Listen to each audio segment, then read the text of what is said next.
Welcome back. 2 days, 14 hours, 28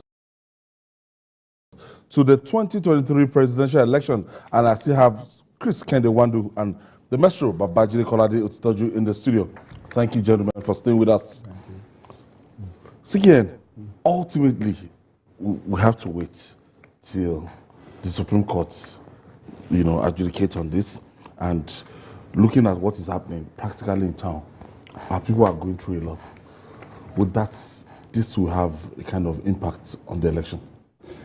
Well, to our people, they've suffered enough, and they've suffered so far for weeks. I don't think another 1 week will kill us. Yes, it's a fact. Another 1 week won't kill us. And so we are going to wait for the Supreme Court because it is going to be fundamental. I said earlier on about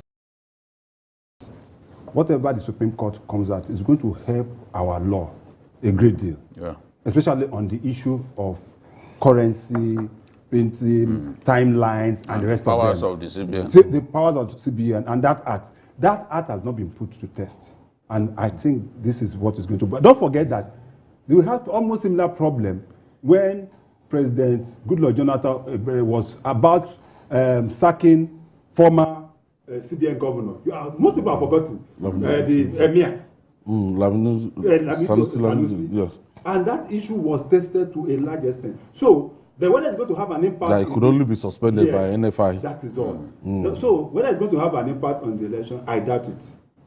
People will troop out to vote. People have made up their mind to vote. Yes, you see some crowd, you'll be shocked. Let me also tell you this. The why it is much easier is because it is not like people are going to enter buses, enter Okada. Yes, you vote in your area now. No. It's within your area. Just come out of your house, walk about...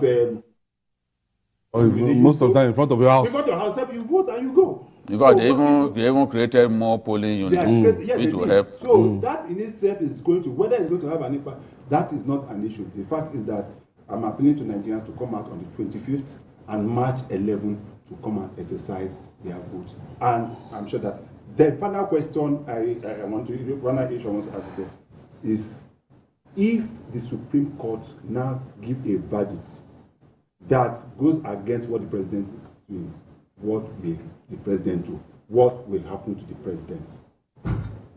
I don't know if you get what I mean. Yeah, yes. Because I'll give instances where the Supreme Court has given certain judgments which the president refused to obey.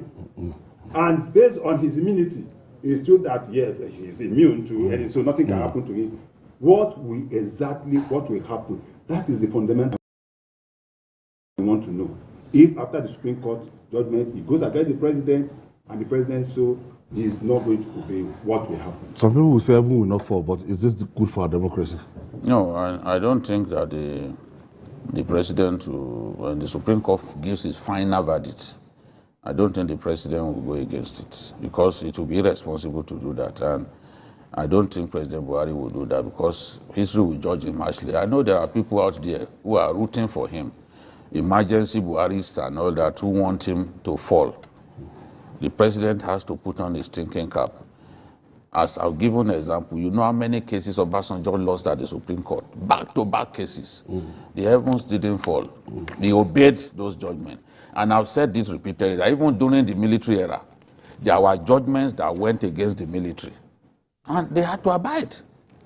They had to abide.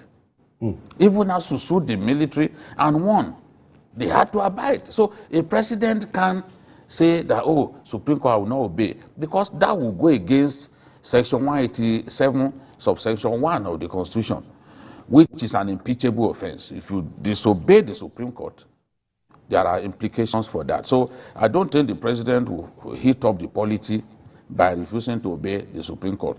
The order is clear that the federal government is agents, and the agent of the federal government is the CBN governor. So the CBN governor himself is playing with fire.